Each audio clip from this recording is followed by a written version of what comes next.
Hi friends, చాలా రోజులైంది కదా వీడియో తీసుక. సో ఎందుకు తీయలేదు అనేది కారణం అయితే చిన్నగా చెప్పాలి కాబట్టి వ్యూవర్స్కి. సో నాకైతే కొన్ని పర్సనల్ ప్రాబ్లమ్స్ ఉండే, సో దానివల్ల నేను వీడియోస్ అయితే తీయలేకపోయాను. ఈ వీడియోలో చూసుకుంటే జగన్ గారు నెక్స్ట్ వచ్చే ఎలక్షన్స్లో అప్పుడో ఇప్పుడో అనుకున్నట్టు ఇప్పుడు దాదాపు 2 నెలల్లో వచ్చేస్తాయి అన్నమాట ఎలక్షన్స్. సో ఆ ఎలక్షన్స్లో ఆయన విన్ అవుతారా లూజ్ అవుతారా అంటే, విన్నింగ్ కానీ లూజింగ్ కానీ పెద్దగా ఓట్ షేర్ డిఫరెన్స్ ఏమీ ఉండదు. సో ఆయన విన్ అయినా ఆయన లూజ్ అయినా కొద్దిగా మైనర్ డిఫరెన్స్ తోటే ఆయన అయితే ఎలక్షన్స్ మీద ప్రభావం అయితే చూడబోతుంది. దానికి గల కారణం ఆ కొన్ని ఓట్స్ ఎవరు లాక్కెళ్ళిపోతారా అని చూస్తే కాంగ్రెస్ కూటమి అయితే లాక్కెళ్ళిపోతుంది. ఎందుకంటే మెయిన్గా కాంగ్రెస్ కూటమి, తెలుగుదేశం కూటమి అండ్ వైఎస్ఆర్సీపీ సోలోగా వస్తుంది ఈ ఎలక్షన్స్కి. కాంగ్రెస్ కూటమిలో ఎవరున్నారా అని చూసుకుంటే జై భారత్, ఈ పార్టీ ఎక్కడ వినిండరు, ఎక్కడ చూసిండరు కూడా. నేను కూడా ఫస్ట్ టైం విన్నప్పుడు జై భారత్ అనే పార్టీ ఉందా అని అనుకున్నాను.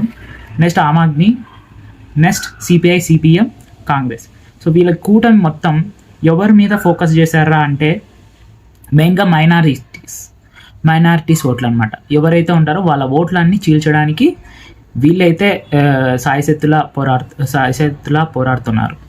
మరి అది ఎంతవరకు సక్సెస్ అవుతుందా లేదా అనేది షర్మిల గారి పార్టిసిపేషన్ పట్టి ఉంటుంది. ఇంకా మిగతా వారి జగన్ ఒక యాంటీ కంపెండెన్సీ అంటారు కదా, సో ఎవరైతే నెగిటివ్ ఉంటారో మైండ్ సెట్, సో వాళ్ళైతే ఓట్లు నేరుగా వెళ్ళి ఏ పార్టీకి వేస్తారనేది నిర్ణయించుకోవాలి.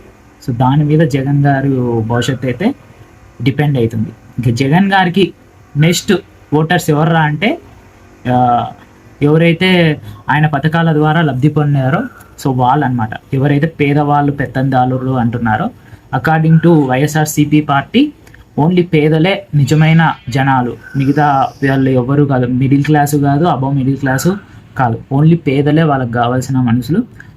సో వాళ్ళు ఎవరైతే ఉన్నారో వాళ్ళు నిజంగా జగన్ గారికి ఓటేస్తే జగన్ గారిని ఎవరు ఆపలేరు అనమాట. సో అంతగా నెక్ టు నెక్ కాంపిటీషన్ అయితే వచ్చే ఎలక్షన్స్లో ఏపీలో అయితే ఉండబోతున్నాయి. చూద్దాం అన్నాడు. ఇటు టీడీపీ విన్ అయినా, ఇటు జగన్ గారి పార్టీ వైసీపీ విన్ అయినా పెద్ద ఓట్ షేర్ డిఫరెన్స్ అయితే ఏమీ ఉండదు.